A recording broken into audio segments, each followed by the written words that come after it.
ഇന്നേ ഒരു ചെമ്മീൻ മാങ്ങയിട്ടിട്ടുള്ള പെട്ടെന്ന് തന്നെ കഴിയുന്ന ഒരു കറി ഉണ്ടാക്കാം കേട്ടോ.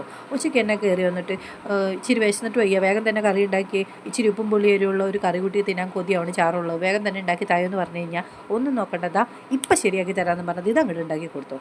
അതിനായിട്ട് ആദ്യം തന്നെ അരപ്പിലേക്ക് നാളികേരം, മഞ്ഞൾപ്പൊടി, മുളക് പൊടി, മല്ലിപ്പൊടി കൂടി ഇട്ടിട്ട് ഇതുപോലെ വെണ്ണ പോലെ അരച്ചെടുക്കണേ. എന്നിട്ട് അതിലേക്ക് വെള്ളം കോരി ഒഴിക്കുക. വെള്ളം കോരി ഒഴിക്കുകയല്ല, വെള്ളം മിക്സിയുടെ ജാറിലിട്ടിട്ട് ആവശ്യത്തിനുള്ളത് ഒഴിക്കുക. എന്നിട്ട് ഉപ്പിട്ട് കൊടുക്കുക. എന്നിട്ട് പതുക്കെ ഒന്ന് ഇതുപോലെ ഒന്ന് ഇളക്കിയതിന് ശേഷം കാണുന്ന സാധനങ്ങളൊക്കെ അതിനകത്ത് കോരിയിടാം.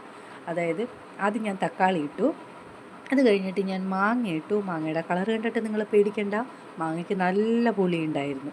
പിന്നെ ഞാൻ അതിലേക്ക് ഇഞ്ചി, പച്ചമുളകും വേപ്പിലയും കൂടി ഇട്ടിട്ട് ഒന്നുകൂടി ഒന്ന് ഇളക്കി ഒരു പരിവാക്കിയെടുത്ത്.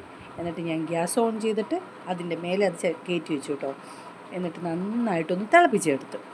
തിളച്ച് ചെമ്മീനൊക്കെ ഒന്ന് വെന്ത് ചാറൊക്കെ ഒന്ന് വറ്റി വന്നപ്പോൾ ഒന്ന് സിമ്മിലിട്ടിട്ട് ഒന്നുകൂടി ഒന്ന് ചെറുതായിട്ടൊന്ന് കുറുക്കിയെടുത്തു. കഴിഞ്ഞു പണി. ഇനി എന്താ, ഇനി നമുക്ക് ഉള്ളി അങ്ങോട്ട് കാച്ചി അങ്ങോട്ട് ഒഴിക്കുക.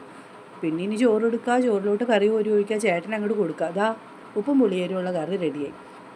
ഇത്രയുള്ള സംഭവം, സിമ്പിളാണ്. ഒന്ന് ട്രൈ ചെയ്ത് നോക്കൂ കേട്ടോ.